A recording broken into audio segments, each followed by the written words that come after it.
What if a weapon could strike without leaving a trace? No bullets, no sound, no explosion, just a frequency. A sound you can't even hear, yet it can drop you to your knees, trigger panic, or cause internal bleeding. During the Cold War, the Soviet Union poured millions into unconventional weapons, but invisible weapons, forgotten technologies. Among them, one project stood out. Even the CIA feared it.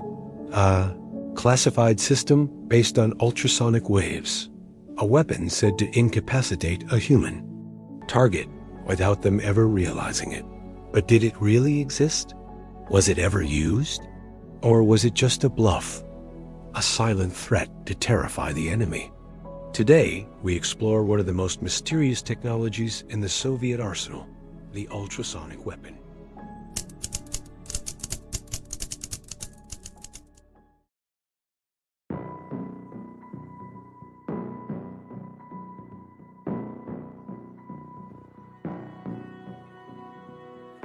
Buried deep in the dusty archives of government agencies, there are documents that were never meant to see the light of day.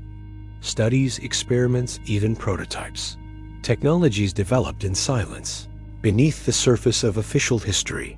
And we're not talking about conventional weapons, but something designed to strike without being seen, without firing a single shot. A weapon that leaves no wounds, only silence. It doesn't explode, it vibrates. A weapon built not to destroy the body, but to shut it down.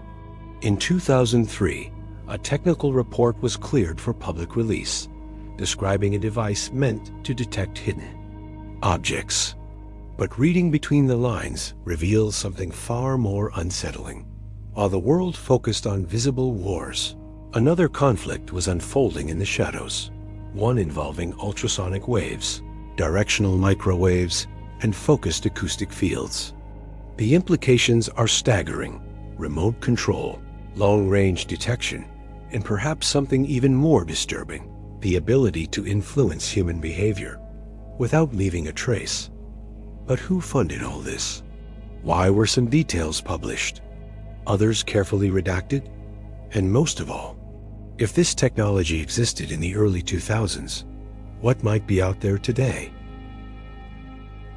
The weapon we're talking about has no barrel and no bullets. It leaves no holes, no visible marks. Yet it can bring an entire group of people to their knees.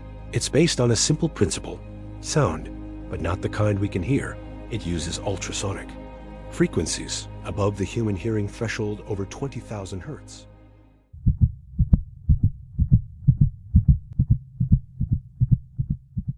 How it works. A high-frequency generator produces a signal, which is transformed into acoustic waves by a piezoelectric transducer. These waves are then focused into a narrow, precise beam, like an invisible flashlight. Unlike normal sound waves, these penetrate objects and human tissue, generating internal vibrations. There is no noise, but the body reacts. Headaches, dizziness, sudden nausea. Some tests report fainting or sensory disconnection, and all of this occurs without any physical contact. A strange case: the Havana Syndrome.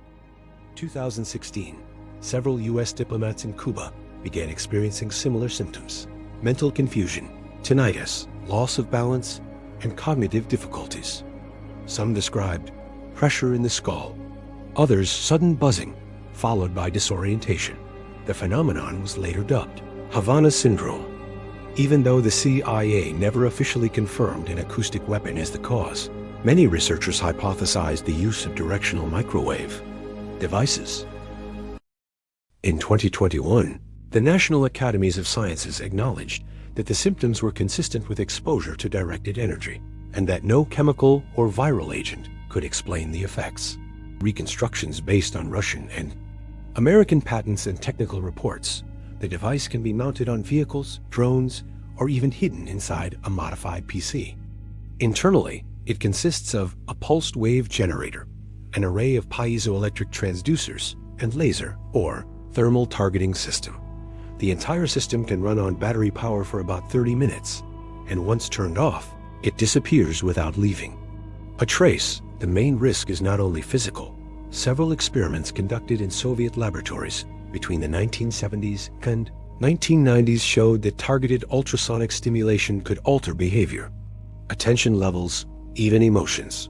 These studies, never published in the West, describe interference with the production of serotonin and dopamine. In other words, emotional states manipulated remotely. Why does no one talk about it?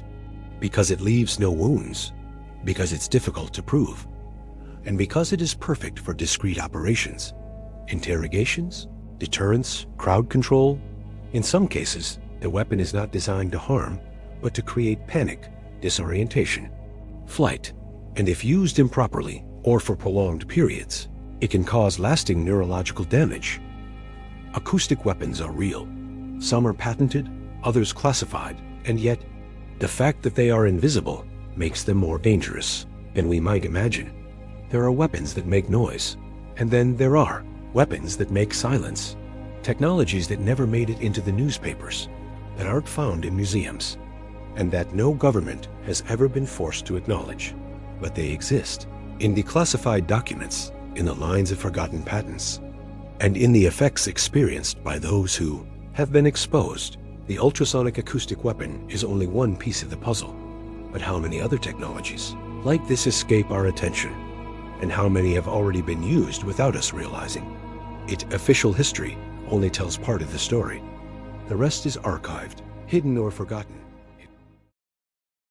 If you too want to uncover what has been removed from the books, what remains buried in the files, and what could still change our present by looking into the past, subscribe to Archive 404, because what we've lost might be far more powerful than what we've invented.